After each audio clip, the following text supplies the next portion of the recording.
अभिवादन करून सहर्ष सविनय सादर करीत आहोत एकांकिका नामदेव पायरी.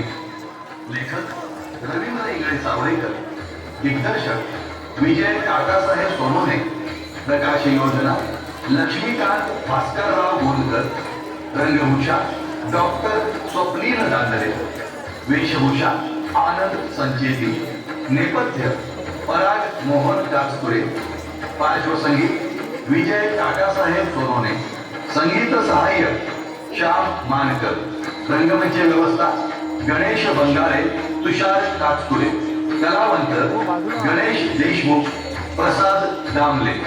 तर सहर्ष सविनय सादर करीत आहोत एकांकिका नामदेव पायरी. नामदेव पायरी.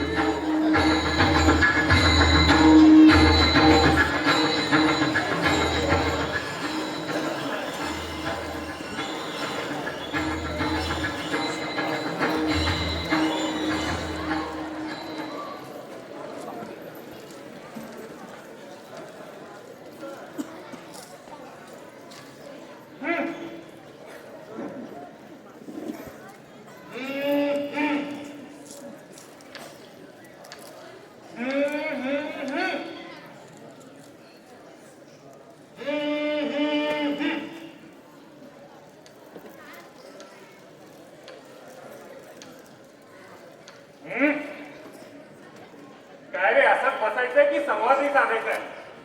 असंच बसायला हे प्रेक्षक मायबाप काय रिकाम टेकडे येत नाही. मग बोल की कामाचं काहीतरी. बोलतो ना, बोलणं आपलं काम, पण ते कामाचं आहे की नाही हे या रसिक मायबाप प्रेक्षकांनी ठरवायचं. असं कसं? अरे जे कामाचं असतं ते कामाचंच असतं, जे निकामी असतं ते निकामीच असतं. असं नसतं काही. ते तुमच्या दृष्टी आणि विचारांवर अवलंबून असतं. नाही समजलं. तो स्वतः 17 जुना झाला तर टाकून देतोस की नाही? देतो ना. म्हणजे तुझ्या दृष्टीने आणि विचारांनी तो निकामी झाला की नाही? अर्थातच. पण मग आई काय करते? त्याचा हात धरणं करते, पाय पुसणं करते, त्याच्याही उरलेल्या किल्ल्यांचं आणखीन काय काय करते. म्हणजे जे तुझ्या दृष्टीने निकामी होते ते आईच्या दृष्टीने कामाची होते की नाही?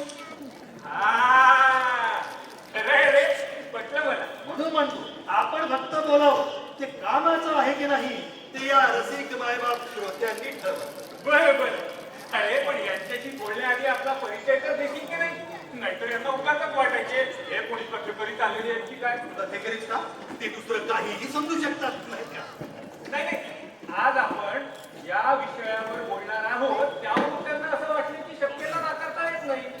त्यापेक्षा आपला परिचय दिलेला कधीही चांगला. देतो देतो, परिचयही देतो. नमस्कार मंडळी. मंडळी, आम्ही उदाहरणं जरी व्यवहारातली दिली, आम्ही आपल्या प्रत्यक्षात दिसत असलो तरी आम्ही कल्पनाच आहोत. मी आहे तर्क, मी आहे वास्तव. म्हणजे आम्ही तर्क आणि वास्तव आहोत. मंडळी, आम्ही संकल्पना असलो तरी निर्गुण आणि निराकार नाही, तर सगुण आणि साकार आहोत. कल्पना असल्यामुळे आम्ही हवे त्या क्षेत्रात, हवे त्या काळात, हवे त्या ठिकाणी सहज साकार होऊ शकतो. आज आम्ही इतिहासाचे क्षेत्र निवडले.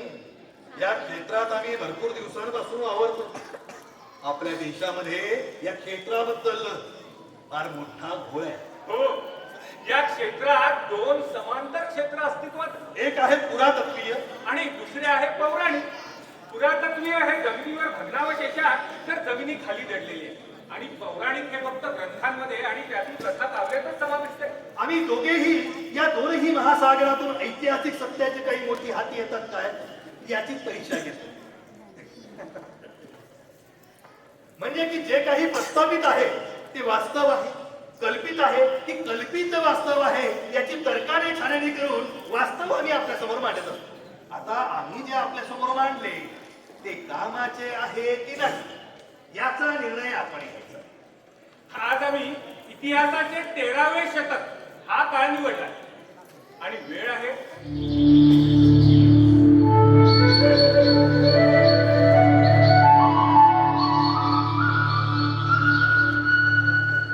तर काळ आहे 13वे शतक आणि स्थळ आहे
इथं असा कोपऱ्यात बसलो होतो ना, जाणारा येणाऱ्यासाठी खूप जागा होती की. अरे बाबा, ही संत नामदेवाची पायरी आहे. संत नामदेवाची म्हणजे ही त्या नामदेवाच्या मालकीची आहे का? हो, तसा समज हवं तर. पण ही नामदेवाला हिकली कुणी? देवानं शिकली असं समज. देवाने हिकली. म्हणजे मग इथं फक्त त्या नामदेवालाच बसण्याचा अधिकार आहे असंच ना? अरे बाबा हो, तसं समज हवं तर. मग मी तर इथं हक्कानं बसू शकतो. तुझा रे काय असतं? मी नामदेवच आहे. नुसता नाव नामदेव असून कामाचं नाही, कर्मही नामदेवाचे असावे लागतात. कर्म तेव्हा त्या पायरीवर विराजमान होत आहे ते.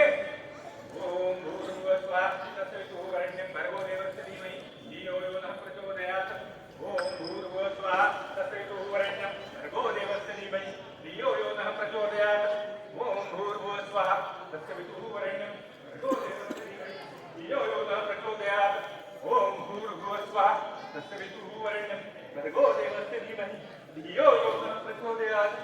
ओम भूर्भुवस्वः तत्सवितुर्वरेण्यं भर्गो देवस्य धीमहि धियो यो नः प्रचोदयात्.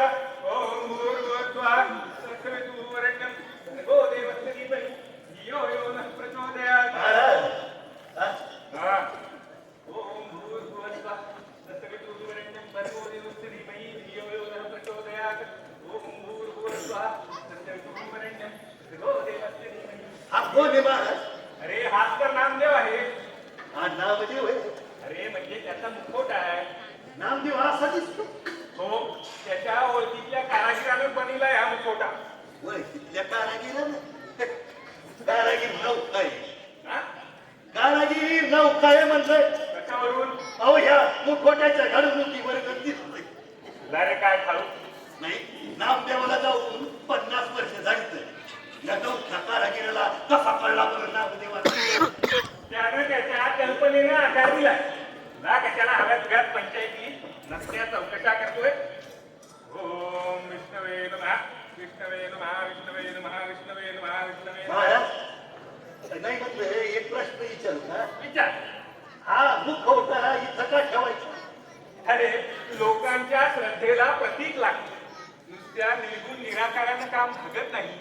त्यांना एक आकार लागतो. नुसत्याच नामदेवाची पाहिजे असं जर ग्रंथांमध्ये लिहिलं असतं तर जाणाऱ्या येणाऱ्यांनी लक्ष दिलं असतं. असं आता नुसता मुखवटा जरी इथं ठेवला तरी नामदेव जिवंत आहे. अहो पण नामदेव खरंच जिवंत आहे. मीच नामदेव आहे. अरे मूर्ख आहेस का रे तू? असेल बाबा तुझं नाव नामदेव म्हणून काय तू खरंच संत नामदेव होशील? या पंढरपुरामध्ये शेकड्यानं नामदेव आहे म्हणून काय सारे संत नामदेव झाले तरी बडबडतोय. चल जाऊ बाजूला. अरे मला माझं काम करू दे. भक्तांच्या याची वेळ झाली आहे. हा? कुणाचे भक्त? फक्त विठ्ठलाचे. मग या पायरीला काय तोशी आहे? पायरीला नाही काही तोशीश. तोशीश मला. हा ती कशी? अरे जास्त चौकशा करू नकोस. विष्णवे नमः विष्णवे विष्णवे नमः विष्णवे नमः विष्णवे नमः विष्णवे नमः विष्णवे नमः विष्णवे नमः विष्णवे नमः विष्णवे नमः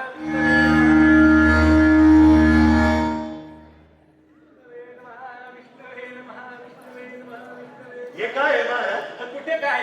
ओ महाराज हा? हे ह्या मुखोट्यावर ह्यांची फुलं का वाहिली? ती लोकांची नामदेवावरील श्रद्धा आहे. आणि ती नाणी?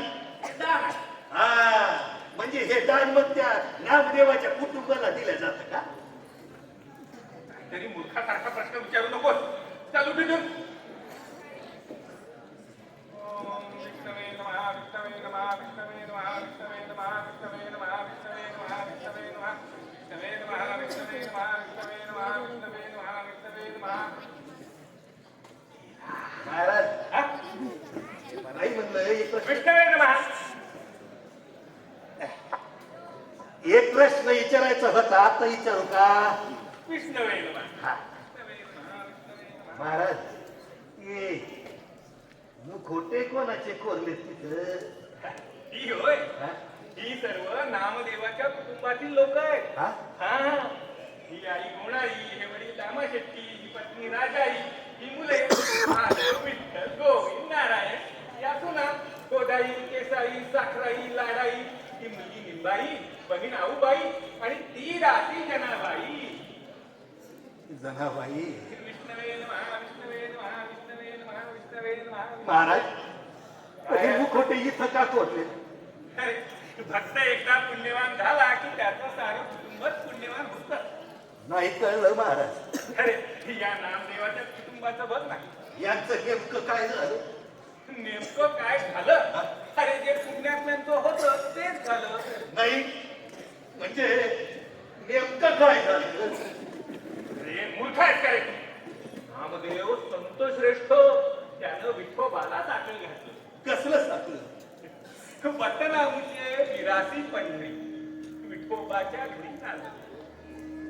सेवा करू नित्य नातू महाद्वारी नामाची उदरी जागवू ती. साधू संता शरण जाऊ मनोभावे प्रसाद स्वभावे देतीवरी. नामा म्हणे आम्ही पायरीचे हिरे संत पाय हिरे देतीवरी. अरे त्याच तर हे फळ आहे की एक भक्त श्रेष्ठ म्हणून ही पायरी त्याच्या नावानं प्रसिद्ध झाली. एका संताच्या नावानं पावन झाली. आजही नामदेव आणि त्याचं सारं कुटुंबच या पायरीवर विराजमान आहे. अनंत काळासाठी त्यांना हक्काची जागा मिळाली. अरे हेच तर भक्तीचं सामर्थ्य असतं. पण हे मागणं मागितलं कुणी? अर्थात नामदेवानं. बरं मग पुढं काय झालं? अरे होणार काय? एवढ्या श्रेष्ठ भक्ताची विनवणी परमेश्वर कसा नाकारली? क्षणार्धात ही पायरीची जागा दुभंगली आणि नामदेव त्यात सामावला गेला. मग त्याचं हे पुण्य पाहून त्याच्या सर्व आप्तस्वकीयांनीही या दुभंगलेल्या भूमीत उडी घेतली आणि मोक्ष प्राप्त केला. सारेच पुण्यात्मा होते म्हणून इथं समाधिस्थ झाले. अशी ही नामदेवाची पुण्य पायरी आहे. समजलं? मला विचारतोय. विष्णवे नमः विष्णवे नमः विष्णवे नमः विष्णवे नमः विष्णवे नमः विष्णवे नमः. समजलं. समजलं.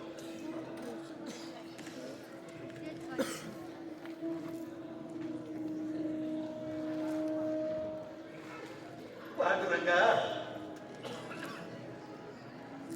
अरे सारं कुटुंबच मारून टाकलं की माझं. वंशावळच नष्ट करून टाकलं. कुणीच शिल्लक ठेवलं नाही.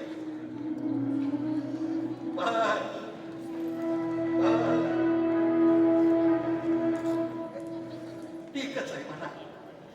तसंही कोणी आम्हाला पाचा पट्टा घेऊन येत नाही.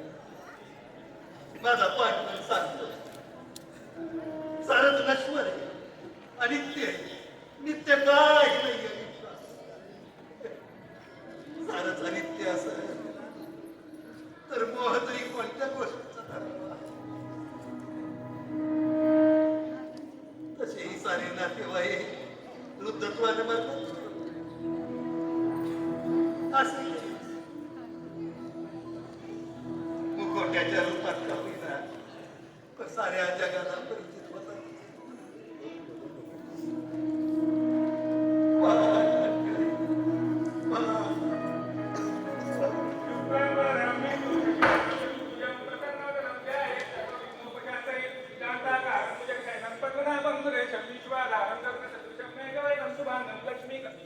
अरे हे बाबा तू इथंच का? चल चल निघ इथून. अरे आज स्मृती दिन आहे नामदेवाचा. त्याच्या स्मृती प्रित्यर्थ कीर्तन आहे पाचलेगावकर महाराजांनी. कोण महाराज की? तुला पाचलेगावकर महाराज नाही माहित? अहो कसे ठाऊक असतं? पंढरपूर सोडून 50 वर्ष झालीच मला. सारच बदललंय. नवच आहे सारे. कुठं काय नवय? अरे मंदिर तर तेच आहे की. हा मंदिर तेच आहे पण कितीतरी जागा कोणडे बदलते. एवढंच काय मी पाहिजे माझा पांडुरंगही बदलला. काय म्हणतोय? माझा पांडुरंग पांढऱ्या रंगाचा होता. हा जो कोणी इथं असा काळ्या रंगाचा करकटेवर ठेवून उभा आहे ना तो दुसराच कोणीतरी आहे. माझा पांडुरंग नाही. अरे मूर्ख आहेस का? वय वर्ष 40 आहे माझं. समज आल्यापासून बघतोय मंदिरातील मूर्ती काळीच आहे. नाही हो नाही. माझा पांडुरंग पांढऱ्या रंगाचा होता म्हणून तर आम्ही त्याला पांडुरंग म्हणायचो ना. काहीतरी मूर्खासारखं बडबडू नकोस. अरे आता महाराज येतील.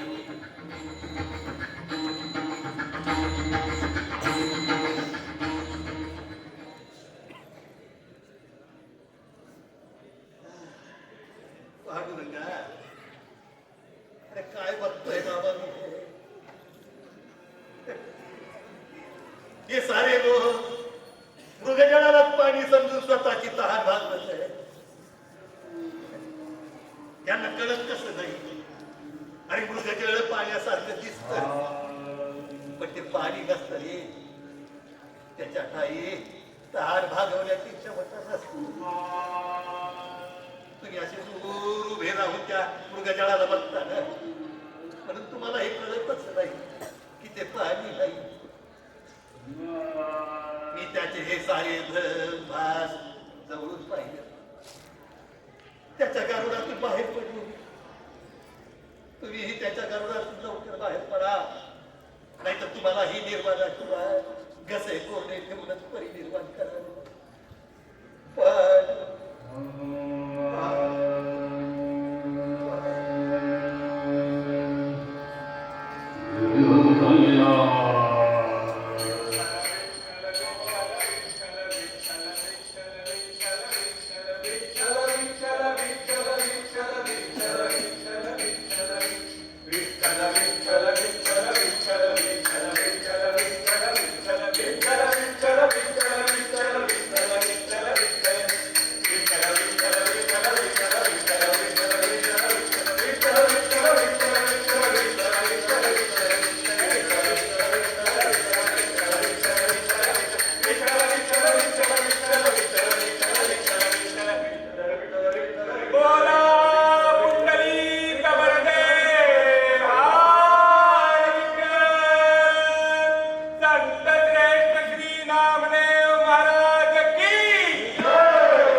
या नामदेवाचा जन्म शिल्प्याच्या कुळात झाला, पण त्याचा जीव परमेश्वराशी एकाकार. तो महापुण्यात्मा झाला. माणूस पुण्यात्मा झाला तरी त्याच्या नशिबाचे भोग थोडे सुटतात. या नामदेवाला देवाचं पिसं लागलेलं, पण त्याची माता आणि पत्नी सतत त्याला हे देव पिसे सोडावयास सांगत असत. मंडळी, संसारामध्ये अशा बेड्या असतातच, पण आपण त्यात अडकून पडायचे नसते. हा नामदेव माता आणि पत्नीच्या बेड्यांमध्ये अडकला असता तर असे पुण्य त्याच्या वाट्याला आले असते काय? अर्थात नसते असे. पण हा नामदेव सारे मोह जुगारून वाल्याचा वाल्मिकी झाला.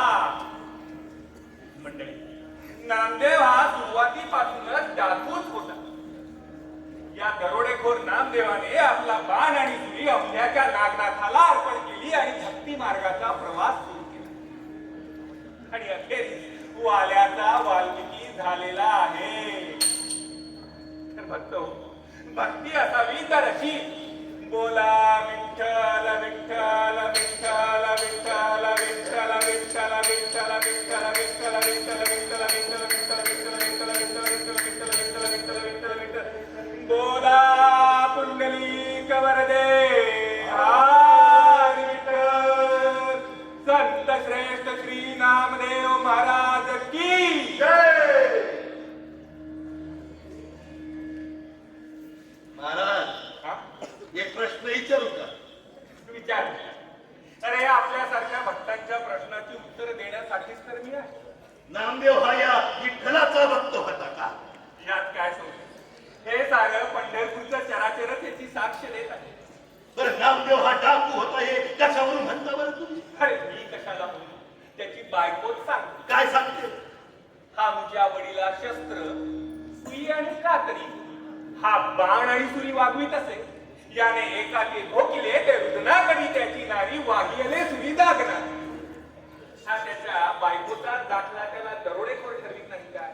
बरं महाराज, हा नामदेव ह्या विठ्ठलाचा एवढा परमभक्त होता तर त्याने त्याचे बाण आणि सुरी त्या औंध्याच्या नागनाथाच्या चरणी का अर्पण केले?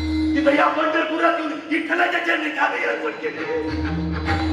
काय वेड्यासारखा प्रश्न विचारतोय? अरे ही सर्व शेवटी त्या विष्णूचीच रूपे.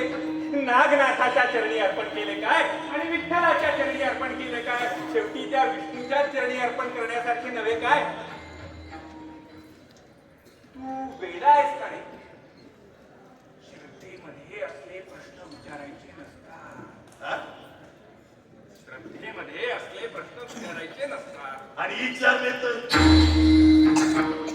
तू नास्तिक ठरविलं जाशील. पण मी नास्तिकच आहे. आणि मग तुझं या मंदिरात काय काम? मी समाजा पांडुरंगाला भेटायला आलो होतो तर अरे मग भेट द्या जाऊन. पण आतमध्ये माझं पांडुरंग नाही ना. म्हणजे तिथं दुसराच कुणीतरी याचा करकटेवर ठेवून दुसराच काळ्या रंगाचा कुणी उभा आहे.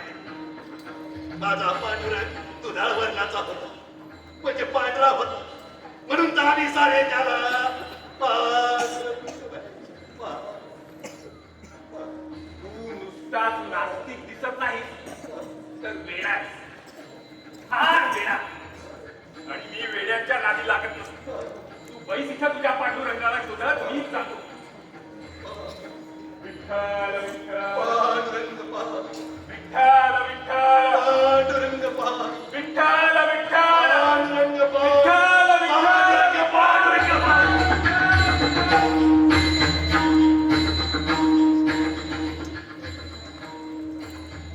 पांडुरंगा, अरे काय खेळ करतोय बाबा हे? अरे मी इथं असा दर्धाकट समोर उभा असताना मला कोणी ओळखत हा कोण चरित्र काय? त्यांना आधी मला तरुणी करून मग माझ्या राजाची साक्षी काय? माझे बाण सुरी त्या नागनाथाच्या चरणी अर्पण करायला मला आधी सदाशिवाचं भक्त केलं आणि मग मला त्या नागनाथाच्या चरणी अर्पण जायला भाग पाडलं.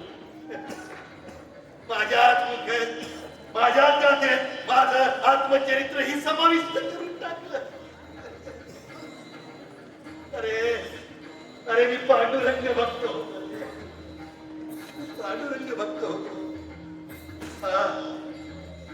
हा विठ्ठल या मंदिरात स्थापित करण्याची कुणकुण आपल्याला लागली होती. ज्ञानदेवासोबतची आपली यात्रा आपल्याला महाराष्ट्र बाहेर घालवण्याचा डाव होता. पण ते तरी काय केलं? ज्ञानाचे हात ही दगडाखाली फसलेले होते मला.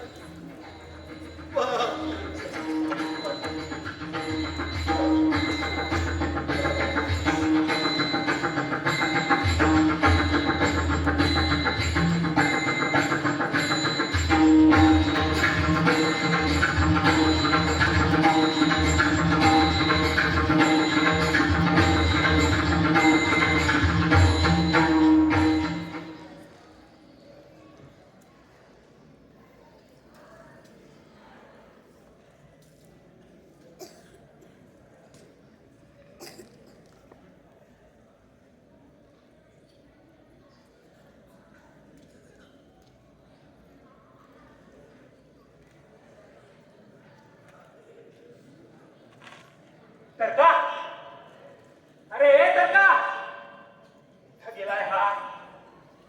तरका, तरका, तरका. वास्तवात अरे लोक खरंच किती भाबडे असतात. कशावरही विश्वास ठेवतात. हो नाही.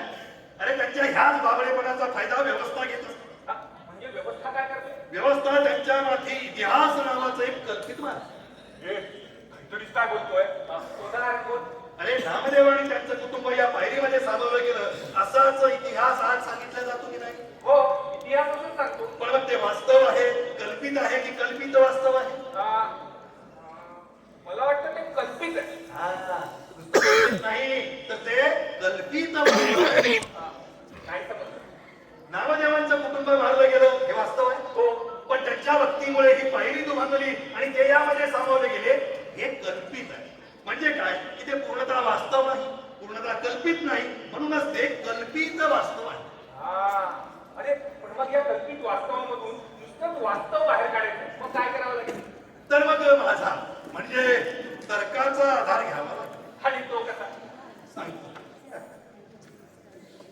मला साहेब जेव्हा ही घटना घडली तेव्हा हजारो भक्त असतील की नाही या मंदिरामध्ये? असतील ना. बरं, या चमत्काराची चर्चा गावोगावी प्रांतोप्रांती झाली असेल, झाली असेल. यादवांच्या दरबारी ही पोहोचली असेल. निश्चित पोचली असेल. मग संत वाङ्मयाशिवाय अशी नोंद इतरत्र कुठे आहे? आ, म्हणजे म्हणजे यादवांच्या शिलालेखात, नाही. दस्तऐवजात, नाही. इस्लामी दफ्तरात, नाही. राजकीय रोजनिशीत किंवा सरकार दरबार नाही ना. म्हणजे संत वाङ्मयाशिवाय ही नोंद इतरत्र कुठेही नाहीये. हा, जशी ही नोंद पुरातत्वीय दस्तऐवजात कुठेही नाही, तशीच नामदेव डाकू असण्याची नोंदही कुठेही नाही. एका श्रेष्ठ पांडुरंग भक्ताला डाकू ठरवून त्याचे चारित्र्यहन करण्याचा हा एक डाव आहे. हा? मला सांग, नामदेवांचा जन्म, 1270. त्यांच्या अज्ञातवासाचा प्रारंभ, 1293. म्हणजे नामदेव जेव्हा महाराष्ट्रातनं गहाळ झाले, गहाळ. गहाळ म्हणजे नामदेव जेव्हा महाराष्ट्रातनं गेले तेव्हा ते अवघ्या 23 वर्षांचे होते. बरं, पुढचे 50 वर्ष त्यांचा थानपत्ताही लागत. मग मला सांग की नामदेवांनी डाके टाकायला कधी सुरुवात केली? त्यांचे बाण आणि सुरी त्यांनी नागनाथाला कधी अर्पण केली? आणि मुळात ते पांडुरंगाचे श्रेष्ठ भक्त नेमके कोणत्या वर्षात झाले? काय बालपणातच त्यांनी डाके टाकायला सुरुवात केली होती का? बाप रे. आणि म्हणजे नामदेवांचं चरित्र कल्पित आहे असं म्हणायचंय का तुला? नाही, नामदेवांचंच नाही तर सर्व संत चळवळीचं चरित्र भ्रमित करणार आहे. अरे पण मग मी म्हणजे वास्तव काय आहे? वास्तव वास्तव हे आहे.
चांगलेच ठाऊक आहे महाराज.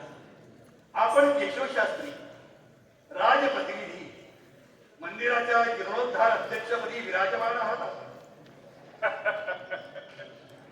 अरे ते लौकिक झालं, पण आमच्यातील अलौकिक दिसत नाही का तुला? या इहलौकिक आम्ही साक्षात कृष्ण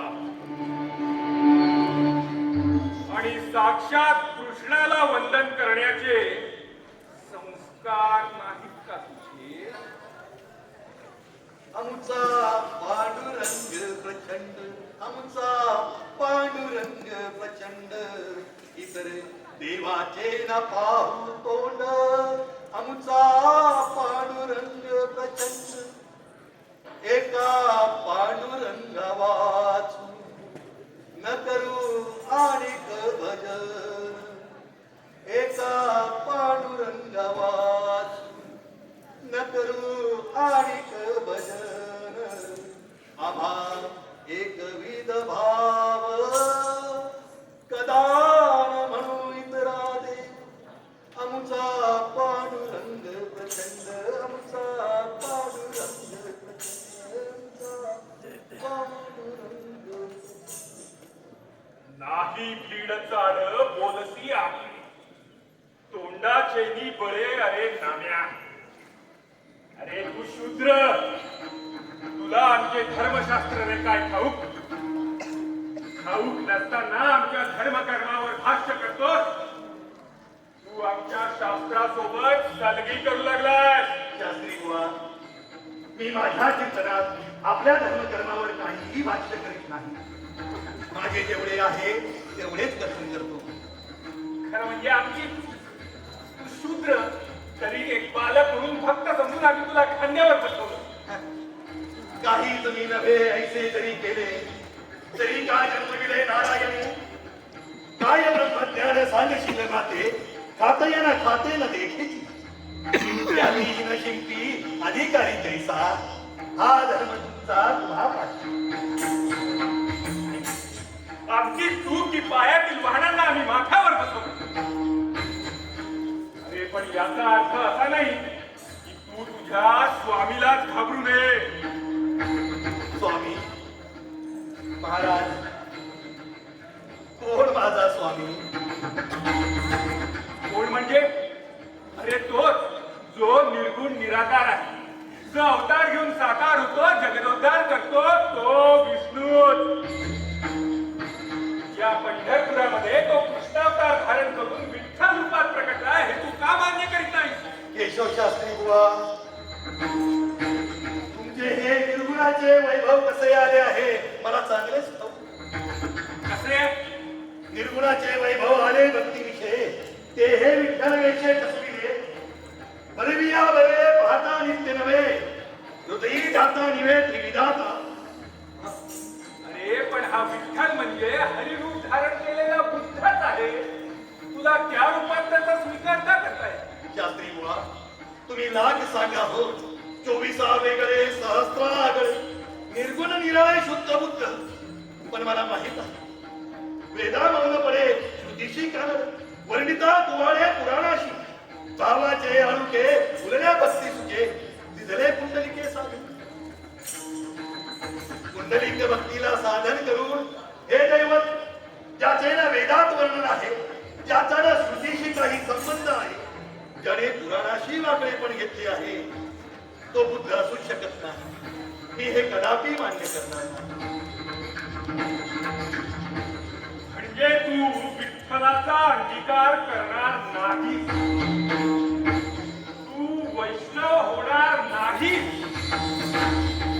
तुम्ही शस्त्र घेऊन माझी मान जरी तोडली तरी नवदे आणि काही या पांडुरंगा वाचली पांडुरंगा परते दैवत आहे म्हणती ऐसे श्रुती स्मृती जरी बोलती तरी हे अपशब्द गाणी पडवून द्यावे पाखांडी म्हणती तरी उगेची असावे ब्रह्मदेवासी झाली या भेटी तोही जरी वदेलायची या गोष्टी पांडुरंगा परते दैवत वदेले सुची चढला पोटी निभ्रांत झाला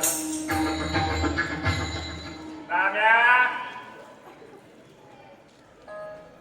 फार माग चढाय तुला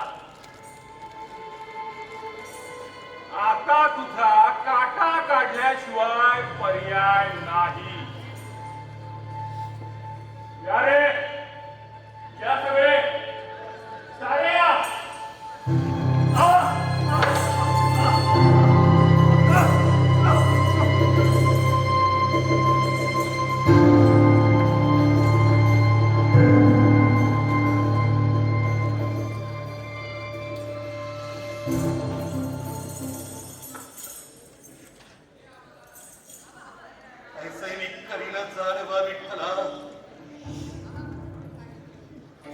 पंढरीचा छाया मोडवी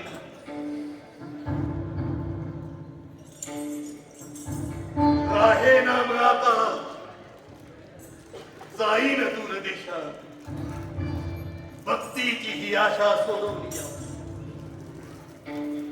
जाईन भीमरा जाईन पुंडलिक जाईन सकळीक महिमा तुझी ऐसे बा विठ्ठला पादुकविले पद सोडीन सहज पंढरी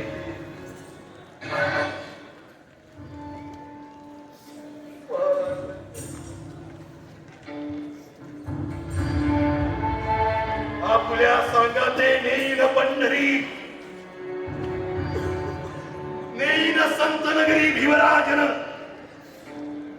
नेईन सांगाते महिमा येथेची मागे हेतू हाजी धरुणी नाही चक्रतीर्थ आणि पद्मपाळे हे जाण सर्वही करीन आपणापाशी आपणची तीर्थ आपणची व्रत आपण दीनानाथ होई आपण दीनानाथ होई येथे हे पंढरी होती ऐसे लोक म्हणतील देवा पुढे देवा